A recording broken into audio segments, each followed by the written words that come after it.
బెదిరింపులకు భయపడి ఇంటర్ కాలేజీల అరాచకాల గురించి మాట్లాడొద్దా? అరే నాకు అర్థం కావట్లేదు.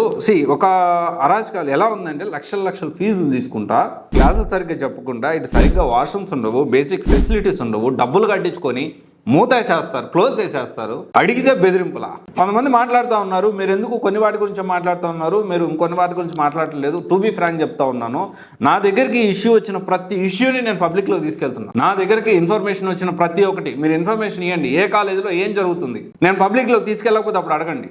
నేను కూడా హ్యూమన్ బీయింగే, నాకు పరిధిలో ఉన్నాయి, నాకు తెలిసినవి ఇన్ఫర్మేషన్ అనేది జాగ్రత్త పడండి. ఈ కాలేజీలో ఇలా జరుగుతుంది, ఈ జూనియర్ కాలేజీలో ఈ విధంగా క్లోజ్ చేస్తూ ఉన్నారు, ఈ జూనియర్ కాలేజీలో పర్మిషన్ లేకుండా నడిపిస్తూ ఉన్నారు, ఇలాంటి జూనియర్ కాలేజెస్లో పిల్లల్ని కొడుతున్నారు, సరిగ్గా ఫుడ్ క్వాలిటీ లేదు, ఫుడ్ పాయిజన్ అవుతా ఉంది, ధర్నా చేస్తున్నారు. ఇంకొంతమంది కొత్త కాలేజీల పేరుతో డబ్బులు సంపాదించుకోవడానికి వస్తూ ఉన్నారు. చాలా క్లియర్గా నా ఒపీనియన్ని నేను అప్పటికప్పుడు షేర్ చేస్తా ఉన్నా. చేసే అరాచకాల్ని ఆల్రెడీ సివైసి అంటే యూపీఎస్సీకి సంబంధించి, సాఫ్ట్వేర్ ఇన్స్టిట్యూట్ సంబంధించి చాలా విషయాలను నేను బయట పెట్టాను. I'm the only influencer. ఎన్ని బెదిరింపులు యూపీఎస్సీ, ఐఏఎస్ ఇన్స్టిట్యూట్స్ గురించి, ఒక్కొక్క ఇన్స్టిట్యూట్ గురించి, అరాచకాల గురించి బయట పెడతా ఉంటే ఇమాజిన్ చేయండి, ఎన్నిసార్లు నేను పోలీస్ స్టేషన్కి వెళ్ళొచ్చాను, ఎన్నిసార్లు నేను బెదిరింపులు గురయ్యాను, భయాందోళనకు కూడా గురి చేశారు. అంటే ఒక రకమైన టాక్సిక్ ఎన్విరాన్మెంట్ క్రియేట్ చేసి నన్ను బెదిరించి నేను చంపేస్తామని మాట్లాడిన రోజులు కూడా ఉన్నాయి. వాటన్నిటిని కూడా నేను ఎదుర్కొన్నా.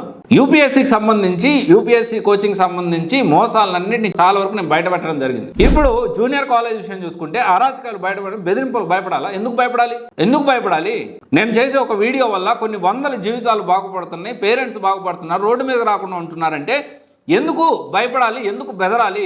ముందుకే వెళ్తా. బెదిరింపులకు భయపడేదే లేదు. అండ్ ఇంటర్ కాలేజ్ అరాచకాలు ప్రతి ఒక్కటి నాకు తెలిస్తే ఇన్ఫర్మేషన్ ఖచ్చితంగా నేను బయట పెడతాను. ఒక విషయము నాకు లేట్గా తెలిసింది, అది కందుకూరు, అంటే మా ఊరే, ప్రకాశం డిస్ట్రిక్ట్ దగ్గర కందుకూరులో ఒక కాలేజ్ స్టూడెంట్స్ ఇంకో కాలేజీలో జాయిన్ అయ్యారు. ఎగ్జామ్ రాయడానికి సెంటర్ రాస్తారు కదా, వెళ్ళి ఎగ్జామ్ రాశారు. ఎగ్జామ్ రాస్తే వాళ్ళు ఏం చేశారంటే వీళ్ళ ఆన్సర్ రైటింగ్లో కొట్టేసి పిల్లల మొత్తం ఆ పేపర్స్ని ట్యాంపర్ చేశారు. ట్యాంపర్ చేస్తే ప్లస్ స్టిల్ బాధాకరమైన విషయం ఏంటి తెలుసా, ఎక్కువ మంది స్టూడెంట్స్ అదే కాలేజీలో పోయి జాయిన్ అయ్యారు. ఆ ఊర్లో ఇప్పుడు కందుకూరులో ఎక్కువగా అడ్మిషన్స్ ఉన్న కాలేజ్ అదే, ఎక్కువగా ఫ్రాడ్ చేసిన కాలేజ్ కూడా అదే. ఏంటంటే మాకు ప్రభుత్వ అండదండలు ఉన్నాయి, వాళ్ళ అండదండలు వీళ్ళ అండదండలు మాట్లాడుతున్నారంట. ఆ ఇష్యూని అసలు బయటికి ఎక్కడ పొక్కకుండా సైలెంట్ చేస్తారు. అంటే ఇక్కడ ఒకటే విషయం మనం అర్థం చేసుకోవాల్సిన విషయం ఏంటి అంటే పేరెంట్స్ కూడా తప్పు ఉంది. పేరెంట్స్ బయటికి రావట్లేదు, మా స్టూడెంట్స్కి, మా పిల్లలకి ఈ విధంగా అన్యాయం జరుగుతుంది, ఈ విధంగా ఇబ్బంది జరుగుతుంది అని చెప్పి ఎవరు మాట్లాడరు. ఇన్ఫర్మేషన్ బయటకు వస్తేనే కదా, మీడియాకి వస్తేనే కదా, పబ్లిక్లోకి వస్తేనే కదా భయం అనేది ఉండేది. ఖచ్చితంగా ఎవరైతే జూనియర్ కాలేజ్ సంబంధించి ఇంటర్ విత్ జేఈ కావచ్చు, ఇంటర్ విత్ నీట్ కావచ్చు, ఏపీ కానీ తెలంగాణ కానీ ఏ కాలేజీలో ఎలాంటి ఇబ్బంది ఉన్న స్టూడెంట్స్కి ఖచ్చితంగా దాన్ని మోడరేట్ వేలో, మీ పేర్లు బయట పెట్టకుండా మోడరేట్ వేలో ఎలా మాట్లాడాలో అలా మాట్లాడతాను.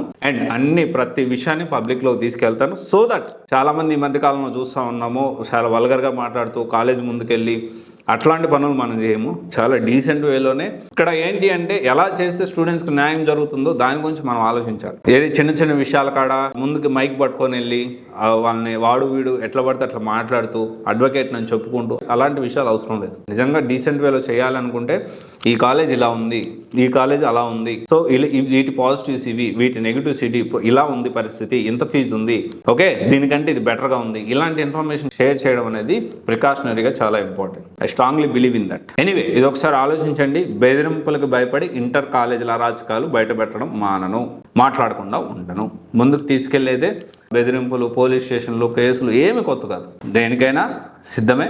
ఖచ్చితంగా మనం రైట్, ఇది చాలా ఇంపార్టెంట్ వాస్తవానికి. 10th అయిపోయిన తర్వాత డిసైడింగ్ ఫ్యాక్టర్ ఈ ఇంటర్ విత్ జేఈ కానీ, ఇంటర్ విత్ నీట్ కానీ మొత్తం ఫ్యూచర్ డిపెండ్ అయ్యి ఉండేది, డిసైడ్ అయ్యేది ఇక్కడే. This is a reality. మంచి కాలేజీలో పడ్డాడు అనుకోండి, మంచి కాలేజీలు, మంచి ఇంజనీరింగ్ కాలేజీలో సీట్ వచ్చింది అనుకోండి, లైఫ్ మారిపోద్ది. రైట్ గైడెన్స్ ఉంటే ఖచ్చితంగా లైఫ్ మారిపోద్ది. నీట్లో కూడా మంచి దాంట్లో, మంచి కౌన్సిలింగ్లో మంచి సీట్ వస్తే లైఫ్ మారిపోద్ది. అలా కాకుండా అక్కడ రైట్ గైడెన్స్ లేకపోతే టోటల్ కంప్లీట్ లైఫే వేస్ట్ అయిపోతుంది. సో ఇప్పుడు అందరూ కూడా పుట్ట కొడుకుల్లాగా వచ్చేస్తున్నాయి కొత్త ఇన్స్టిట్యూషన్స్. పర్మిషన్లు కూడా ఉండవు. జూనియర్ కాలేజ్ పర్మిషన్ ఉండదు, నకిలీ హాల్ టికెట్లు ఇస్తారు. సంవత్సరం తరబడి వేస్ట్ అయిపోయింది. గుంటూరులో ఒక కాలేజ్లో ఈ ఫేక్ హాల్ టికెట్స్ ఇచ్చారు, ఎగ్జామ్ కూడా రాయకుండా అయిపోయింది. ఇయర్ వేస్ట్ అయిపోయింది ఇక. ఓకే, అందుకని ఇవన్నీ చూసుకొని జాగ్రత్తగా ప్లాన్ చేసుకోండి. Thank you.